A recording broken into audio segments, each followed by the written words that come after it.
예수님께서 공생애를 시작하시기 전에 놀라운 일이 하나 일어났어요. 여러분들이 이 얘기를 들으시면 와, 그거 정말 놀라운 일이다 이렇게 생각하실 거예요. 어쩌면 여러분들이 와, 그게 놀라운 일이었네 이렇게 생각을 안 했을 수도 있어요.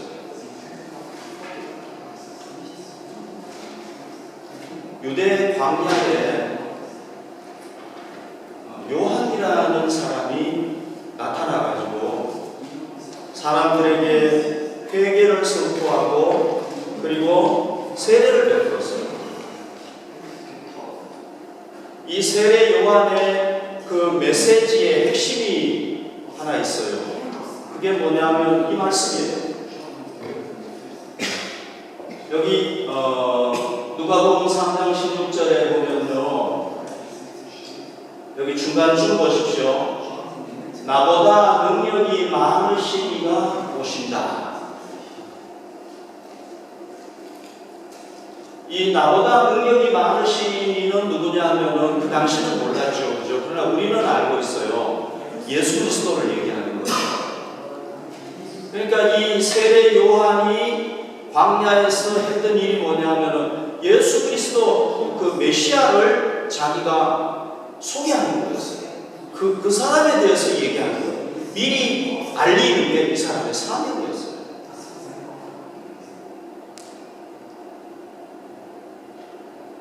그 다음 말씀 한번 볼까요? 이 7절에 보면은요, 오늘 본문 7절 아닙니까? 그가 증언하러 왔으니 곧 빛에 대하여 증언하고 모든 사람이 자기로 말미암아 믿게 하려 합니다. 여기 빛이 누구를 얘기하는 겁니까? 우리가 벌써 지난주에 봤어요. 빛은 예수 그리스도를 얘기하는 겁니다. 이 세례 요한의 사명이 뭐냐면요, 오실 메시아, 빛이 되시는 예수 그리스도에 대해서 자기가 증언하는 거예요. 그래가지고 모든 사람들이 자기로 말미암아 이 예수 그리스도를 믿도록 하는 게 이 사람이었어요. 사실 요한은요, 메시아가 누군지도 몰라요. 나중에 알았지만 몰라요. 그런데 예수님께서 사역을 시작하시기도 전에 벌써 이렇게 한 거예요. 이 세례 요한은요, 광야에서 생활했어요. 낙타로 만든 옷을 입고요, 그 다음에 메뚜기를 잡아먹고 야생꿀 그거를 먹으면서 살았어요. 그리고 결혼도 하지 아니하고 독신으로 살았어요. 그러다가 나중에 이제 헤로스 대왕에 의해서 목이 잘려가지고 순교를 했는데, 이 사람이 그렇게 살면서 한 일이 뭐냐 하면은 오실 메시아 예수 그리스도를 자기가 먼저 와가지고 증거하는 거였어요. 이 사람이. 이건 놀라운 일 아니에요? 여러분, 세례 요한이 자기 생애를 바쳐가지고 메시아 예수님 오심을 증거했는데 왜 그렇게 했겠습니까? 자기가 그냥 그렇게 하는 게 좋아가지고 편안한 집에서 자지 아니하고 광야 동굴에서 살면서 메뚜기 잡아서 먹으면서 그 요단강 거기 강에 가가지고 내 뒤에 어떤 사람이 오는데 그 사람 믿어야 된다 이렇게 얘기를 자기가 좋아가지고 그렇게 했겠습니까? 아니면 그 사람이 그렇게 했는데 메시아가 왔어요. 이게 하나의 역사적인 우연이겠습니까? 성경은 이렇게 얘기를 하고 있습니다. 성경 말씀을 봅시다. 마가복음 1장 2절에 보면요, 마가는 선지자 이사야의 글에 보라, 내가 내 사자를 내 앞에 보내노니 그가 내 길을 준비하리라. 구약 성경에 이미 벌써 메시아 예수님께서 오시기 전에 먼저 예수님이 오실 길을 준비하는 사람이 있을 거라고 예언을 해놨어요. 우연히 일어난 게 아니에요. 요한이 좋아가지고 자기가 그렇게 산 게 아니에요. 누가 여러분 그렇게 살기를 원하는 사람이겠어요? 그 다음 말씀을 볼까요? 이 누가복음 1장 17절은요, 하나님께서 이제 예수님보다 미리 먼저 보내가지고 예수님의 오실 길을 준비할 그 선지자가 있는데, 그게 누구를 통해서 이루어지느냐 하면은 사가랴 부부를 통해서 이루어지는 거예요. 이 사가랴 부부는 제사장 부부인데 나이를 먹도록 아이를 가지지 못했어요.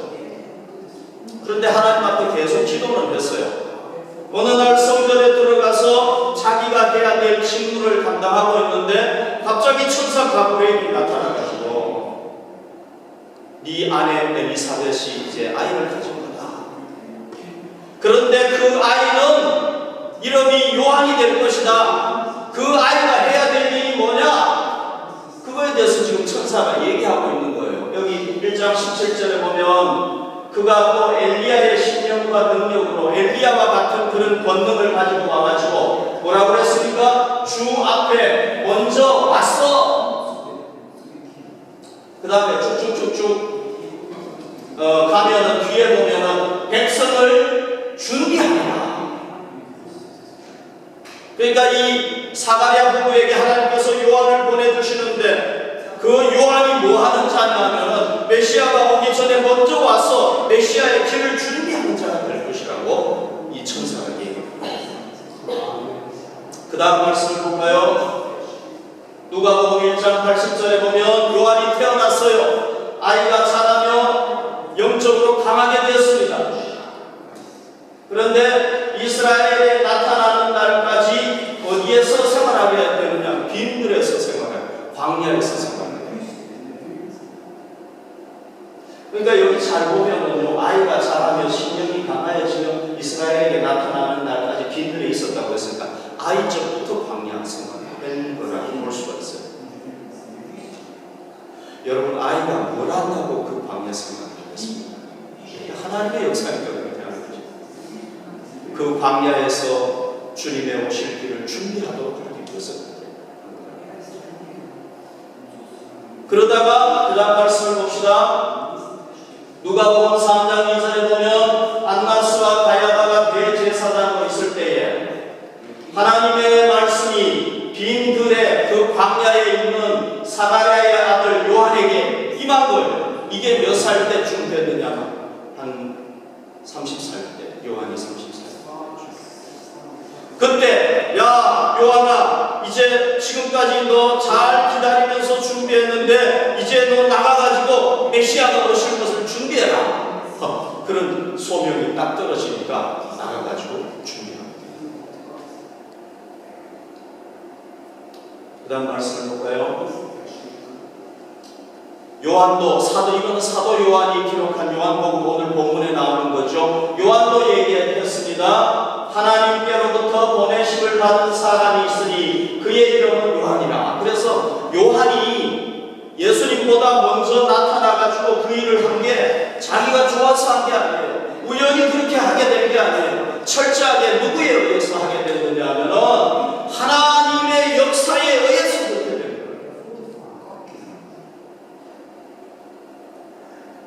그 다음 말씀을 볼까요? 8절에 보십시오. 그러니 빛이 아니요 이 빛에 대하여 증언하러 온 자라. 자, 여기서 빛이 아니라는 이 빛은 누구를 얘기하는 겁니까? 메시아 예수를 얘기하는 거 아닙니까? 많은 사람들이 요한에게 물었어요. 요한이 하는 행동과 말이 너무 좀 기이하니까 혹시 당신이 메시아가 아닙니까? 그러더라고요. 왜? 메시아는 그런 사람일 것 같아요. 그런데 세례 요한은 얘기를 했습니다. 나는 메시아가 아니다. 그러니까 그는 빛이 아닌 거예요. 여러분, 인간은 아무도 빛이 될 수가 없습니다. 자기가 뭐 구세주라고 얘기하는데 아무도 될 수가 없어요.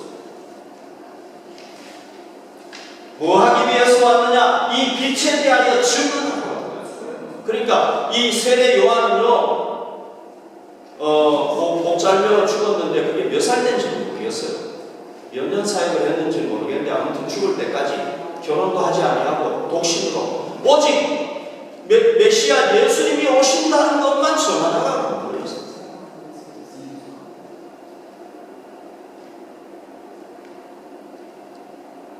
이걸 보면 하나님께서 하셨다는 걸 알 수 있습니다. 그렇기 때문에 우리가 이 세례 요한의 증언을 통하여서 우리가 확신해야 될 게 있습니다. 세례 요한이 하고자 했던 게 뭡니까? 누가 시킨 것도 아니에요. 자기가 좋아서 한 것도 아니에요. 하나님이 그렇게 시키니까 했단 말이죠. 그런데 그 사람이 요한이 증언했던 내용이 뭡니까? 자기가 결혼도 하지 아니하고 독신으로 그 광야에서 살면서 외쳤던 한 가지 말씀, 메시지, 하나의 메시지가 뭡니까? 빛에 대해서 주는 예수님이 빛이다. 빛이 오시게 온다. 그러면 우리가 이 요한의 증언을 통해서 믿어야 될 게 뭡니까? 예수님은 보다 빛이다. 예수님은 빛이다. 사도 요한은 이렇게 얘기했습니다. 그 다음 말씀을 볼까요? 9절에 보면요, 예수님을 뭐라고 얘기했느냐 하면 참 빛이다. 참 빛이다. 제가 지난주에 설명을 드렸는데요, 이 빛이라는 건 뭐냐 하면요, 빛 이퀄, 빛은 곧 뭐냐 하면은 생명이다. 빛은 생명이다. 생명인데 무슨 생명이냐? 죽지 않는 영원한 생명을. 제가 지난주에 말씀드렸죠. 예수님에게는 뭐가 있느냐 하면 생명이 있다고 했죠. 그런데 그 생명이라는 것은 헬라 그 말로 보면 죽음에 반대되는 개념의 생명인 거예요. 예수님에게는 뭐가 있었느냐 하면 죽지 않는 생명이 예수님에게 있었다. 그러니까 그분이 하나님이라는 걸 알 수가 있는 거죠. 그런데 그 빛이 세상에 왔다고 그러지 않았습니까? 하나님의 아들이신, 죽지 않는 하나님이신 그분이 이 세상에 오셨다는 겁니다. 오셔가지고 뭐 했느냐? 각 사람에게 비추는 빛이 있었다. 각 사람에게 빛을 비춰라. 이건 무슨 얘기냐면요, 잘 들어보십시오. 여러분, 우리는 마치 빛 없이 사는 거하고 똑같아요. 왜? 우리는 죄악 가운데 살잖아요. 그러다가 우리는 죽잖아요. 그렇죠, 그렇죠? 이거는 뭐냐면요, 어둠과 같은 거예요. 어둠. 우리는 죄악 가운데 살다가 결국 죽어요. 이게 뭐냐? 성경에서 이걸 어둠으로 표현해요. 그런데 예수님께서 여러분 마치 깜깜하던 그 방에 전등불이 딱 들어오면 어떻게 됩니까? 빛이 쫙 비치고 어둠이 쫙 흘러가잖아요. 그죠? 그것처럼 예수님은 어떤 분이냐면 빛이라는 거예요. 이 빛이라는 건 무슨 얘기냐면은 우리의 그 죄와 죽음을 몰아낼 수 있는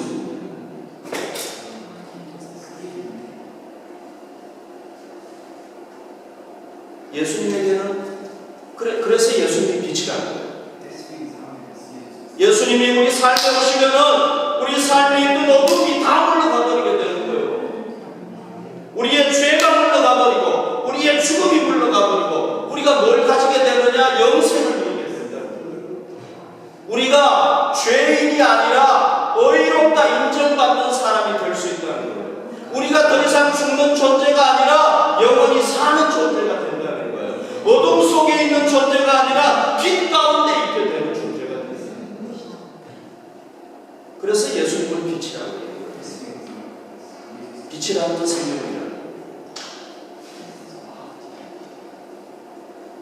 자, 예수님께서 빛 대신 예수님께서 오셔가지고 모든 사람들을 그 빛으로 인도하기를 원했어요. 생명을 주시기를 원했어요. 그 얘기를 지금 하고 있는 거예요. 여러분, 우리는 이 세례 요한의 요한이 갑자기 나타나가지고 누가 시키지도 않았는데 자기 스스로 한 것도 아니고 하나님에 의해서 그렇게 했다는 얘기는 뭐냐면은 예수님이 빛이라는 게 맞다는 얘기예요.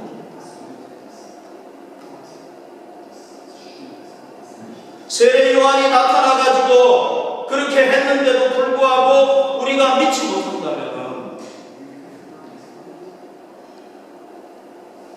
그거는 이제 자기 책임인 거예요. 여러분, 우리가 그걸 통해서 세례 요한의 사건을 통해서 믿을 수 있어요. 자, 그 다음 말씀을 한번 볼까요? 10절 말씀을 보십시오. 그가 세상에 계셨으며 그 영원한 생명을 가지신 그 빛 대신 예수님께서 우리 인간의 모든 어둠, 죄를 물리치고 그 다음에 죽음까지 물리치고 우리에게 영원한 생명을 주실 수 있는 그분이 세상에 직접 인간으로 오셨다는 거예요. 2000년 전에 이 땅에 오셨는데 세상은 그로 말미암아 지음바 되었다. 자, 예수님이 창조주라고 얘기했죠, 지난주에. 그죠? 그분이 우리 모든 걸, 이 우주를 다 지었고 인간도 지었다고 했습니다. 그런데 그분이 이 세상에 오셨는데도 불구하고 세상은 그를 알지 못했다. 인간들은 죄악 가운데 살기 때문에 그를 깨닫지 못합니다. 지금도 여러분 가만히 있는다고 해서 사람들이 예수님 깨닫고 믿게 되는 거 아니잖아요. 그죠? 그 다음 말씀을 볼까요? 11절에 보십시오. 자기 땅에 오매 자기 백성이 영접하지 아니했다 그랬죠. 이거는 누구를 얘기하는 겁니까? 자기 땅에 오며 자기 백성은 누구를 얘기하는 겁니까? 이스라엘 백성을 얘기하는 거죠. 그죠? 이스라엘 백성들이 이거는 공동체를 얘기하는 거예요. 왜? 이스라엘 백성들 중에 개인적으로 믿는 사람도 있기 때문에 자기 땅에 오매 자기 백성이 영접하지 아니했다. 딱 맞는 얘기잖아요. 그죠? 이스라엘 백성들이 영접하지 않았잖아요.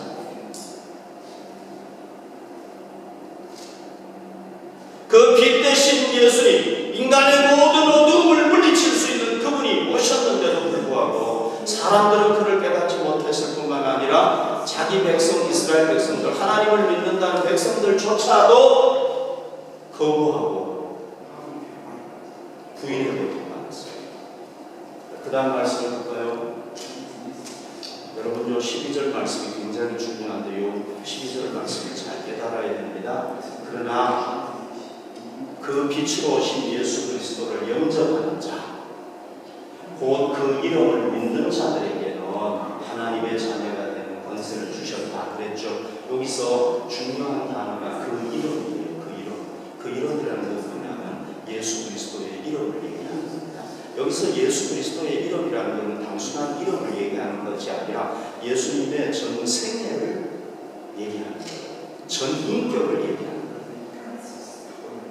그러니까 그 이름을 믿는다는 얘기는 무슨 얘기냐면은 예수님의 인격, 전체 인격을 믿는다는 거예요. 예수님은 어떤 분입니까? 하나님의 아들이면서 이 땅으로 오신 분 아닙니까? 그분의 인격을 믿는 거예요. 그 다음에 그 이름 이 속에는 뭐가 또 포함이 되어 있느냐 하면은 그의 사역이 포함이 되어 있는 거예요. 인류의 구세주로 사시고 십자가 지시고 죽으시고 부활하시고 승천하시고 이런 사건을 이루신 그 예수님의 사역을 얘기해요. 그런데 그 사역이 곧 누구를 위한 거예요? 어둠에 살고 있는 우리를 빛 가운데로 인도하기 위해서 한 거라는 거예요. 그래서 그분의 인격과 그분이 하신 사역을 나를 위한 거라는 거, 나의 모든 어둠을 몰아내기 위한 거라는 거, 나를 죄와 죽음에서 해방시키기 위한 것이라는 거, 어둠 가운데 살고 있는 나를 빛 가운데로 이끌기 위한 거라는 거, 이거를 믿고 그 다음에 그분을 나의 구주로 영접, 그분을 나의 구주로 마음속에 모시는 이런 자, 영접하는 자, 곧 그 이름을 믿는 자들에게는 그랬죠. 여기서 영접하는 자는요 단체로 얘기하는 게 아니에요. 개인을 얘기하는, 개개인이 믿어요. 예수 믿는데 절대 도매금은 안 돼요. 자기가 믿어요. 자기 개개인이 믿어요. 부모가 믿었다고 자식이 공짜로 가는 거예요. 자식이 잘 믿는다고 부모가 공짜가 되는 게 아니에요. 자기가 다 믿어요. 자, 그 다음 말씀을 보십시오. 영접하는 자, 아니 그대로 영접하는 자 곧 그 이름을 믿는 자들에게는 뭐가 된다고 했습니까? 하나님의 자녀가 되는 권세를 주셨다 그랬죠.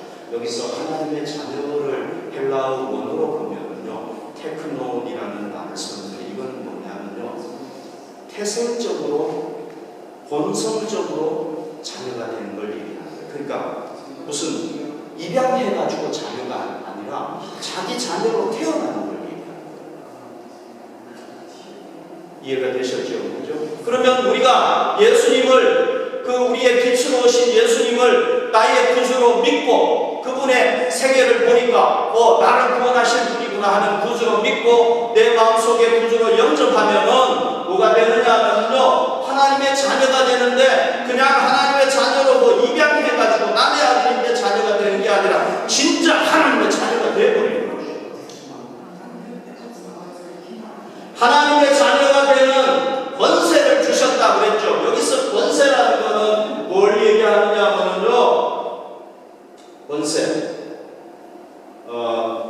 여기 보면은 권세는 뭐냐면요, 원어로 보면 합법적인 권리를 얘기하는 거예요. 불법적인 권리가 아니에요. 이 독일에도 불법적으로 이렇게 체류하는 사람들이 있을 수 있잖아요. 미국에 모든 사람들이 많잖아요. 그런데 여기서 얘기하는 자녀가 되는 권세라는 건 뭐냐면 합법적인 권세를 얘기하는 거예요. 정당한 권세를 얘기하는 거예요. 그러니까 우리가 예수님을 믿으면 하나님의 자녀가 되는데 그냥 좀 한 50% 80% 자녀가 되는 게 아니라 완전한 하나님의 자녀가 되는 권리가 주어져 버리는 거예요.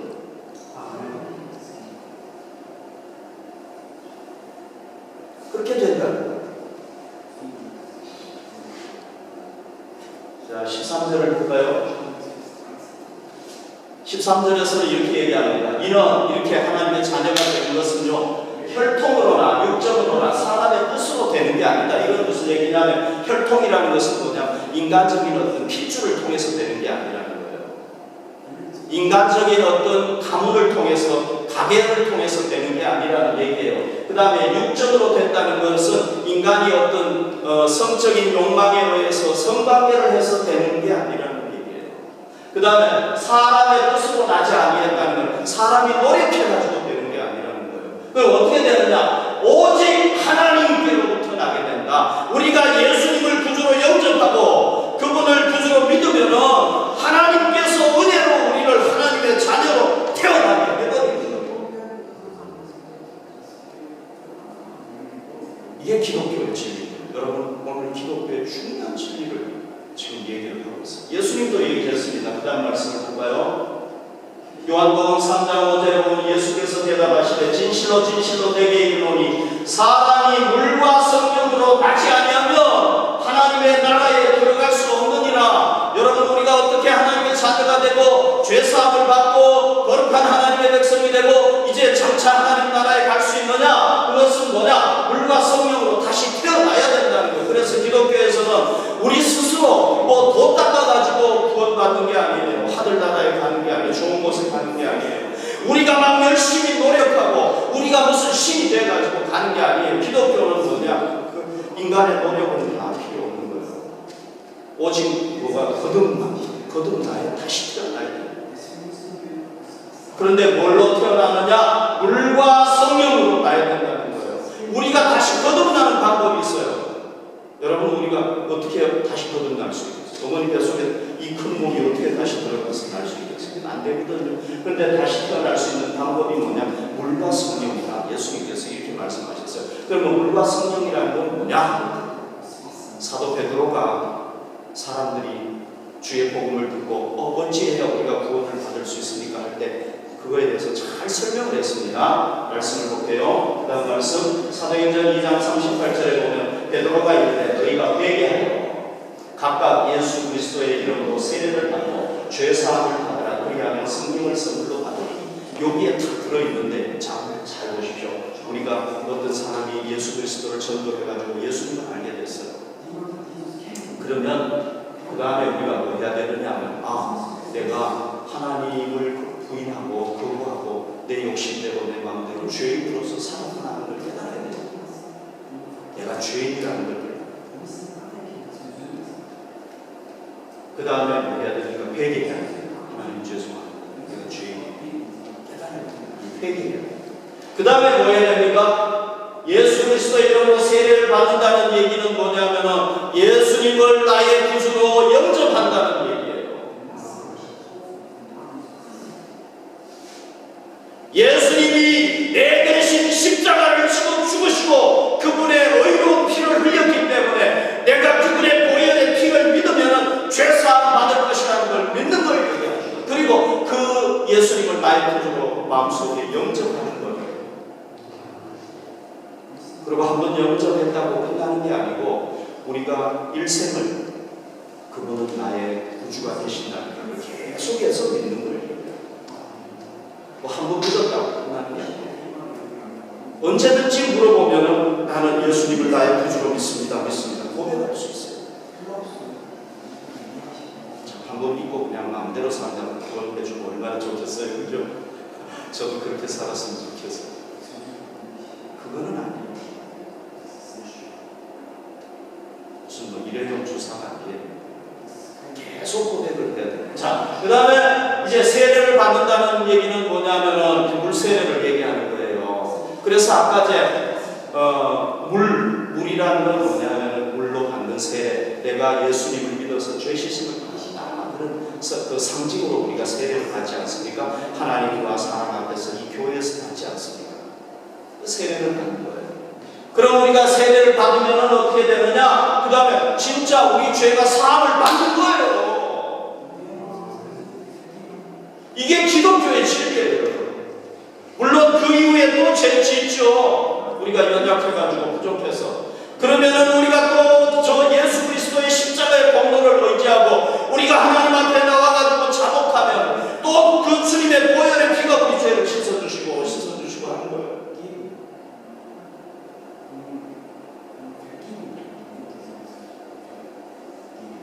그래서 죄사함을 받으면 어떻게 되느냐? 거룩하신 하나님의 성령이 우리 마음속에 오셔가지고 이제 자리를 딱 잡으시고 구하시는 거예요.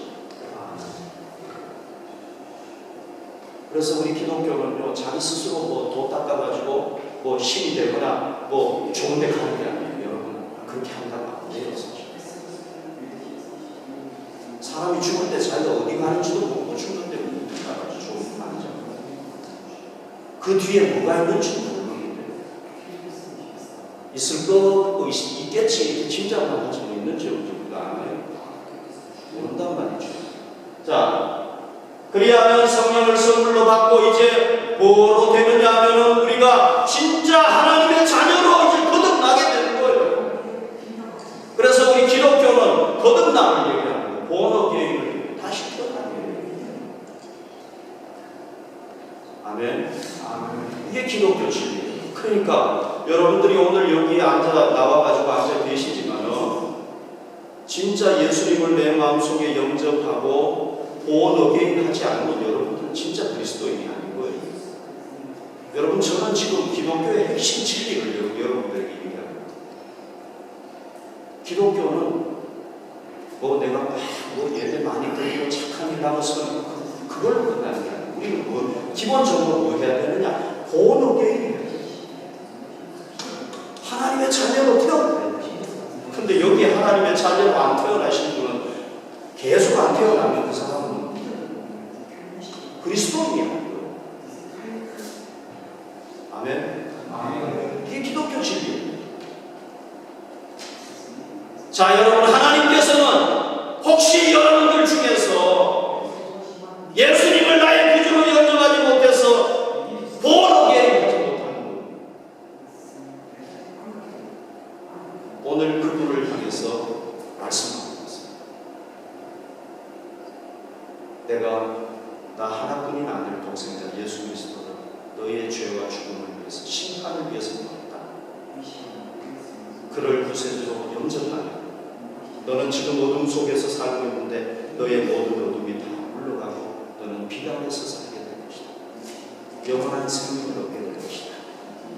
오늘 여러분들에게 말씀하고 있습니다.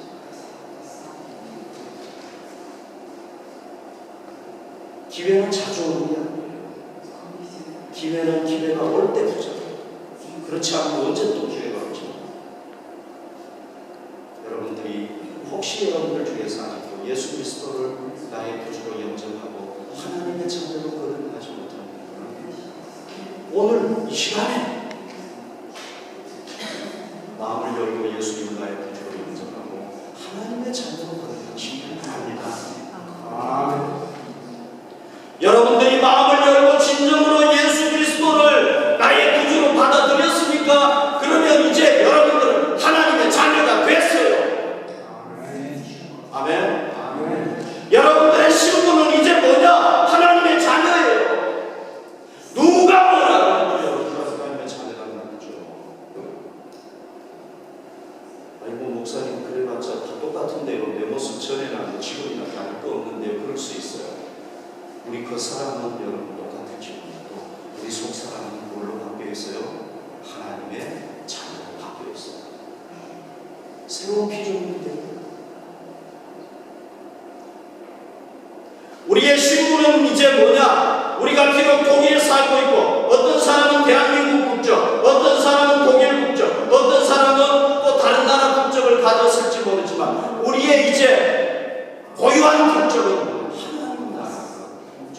하나님의 백성이고 하나님이 우리의 아버지가 되시는 거예요. 아멘.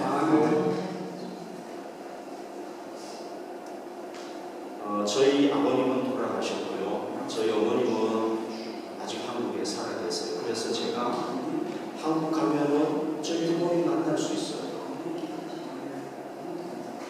그렇죠, 그렇죠. 우리가 이 세상을 떠나가지고 하나님 나라에 가게 되면 거기에 우리 하나님 아버지가 계십니다. 우리가 하나님 아버지를 만나게 될 줄로 믿습니다. 우리 하나님의 자녀니까.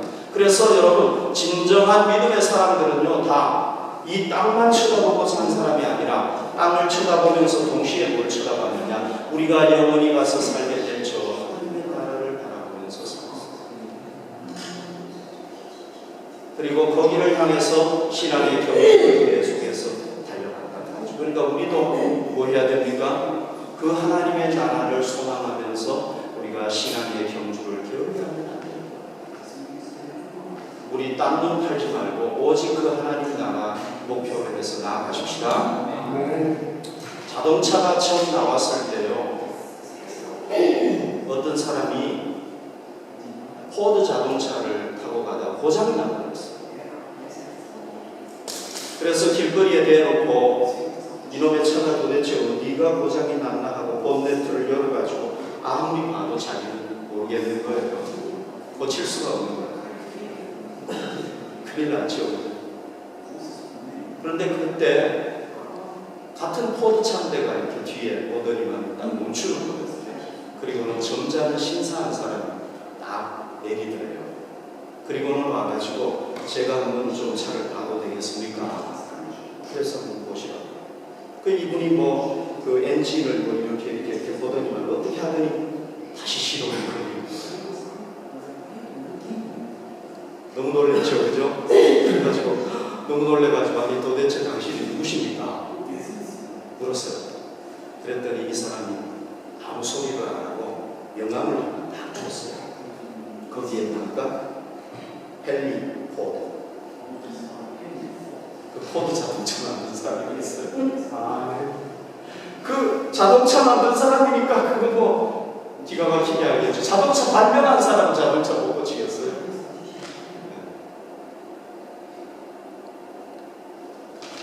여러분 우리는 누가 만들었습니까? 우리가 어떻게 해서 이 땅에 존재하게 됐습니까? 우리 조상 올라가면 원숭이가 우리 조상입니까?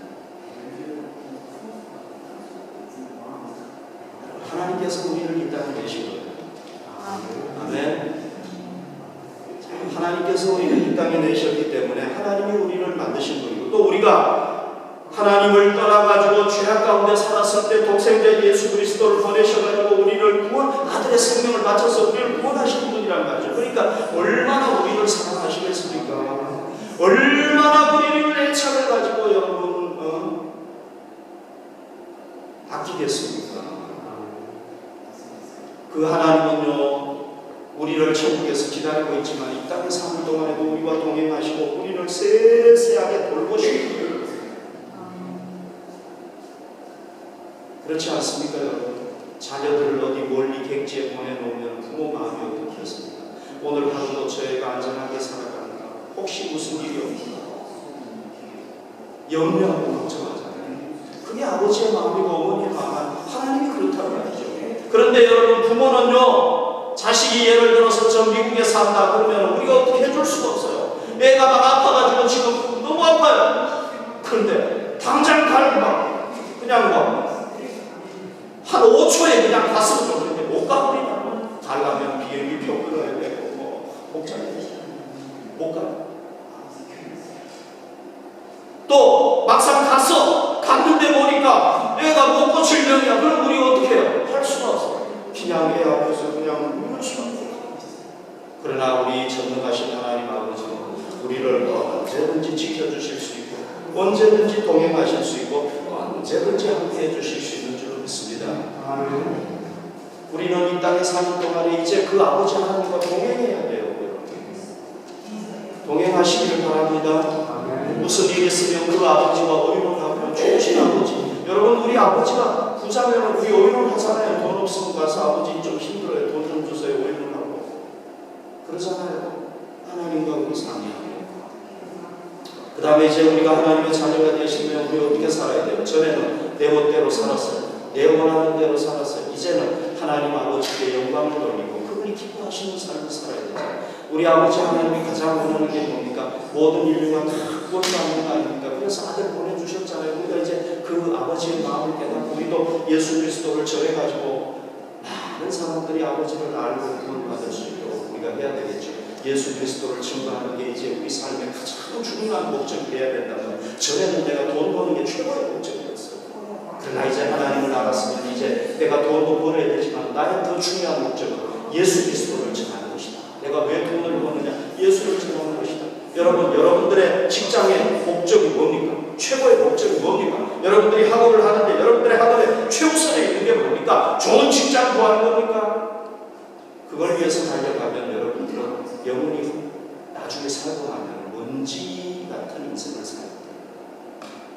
그러나 우리가 주의 복음을 증거하는 일을 위해서 살아가면 우리의 삶이 영원히 복될 것입니다. 하나님께서 우리를 주님의 몸된 교회에 모아주셨잖아요. 이 교회를 우리가 성도들끼리 서로 사랑하고 또 주님의 교회를 아름답게 잘 세워가지고 한 영혼이라도 더 구원받고 하나님을 알게 되도록 우리가 힘쓰고 노력해야 되지 않겠습니까?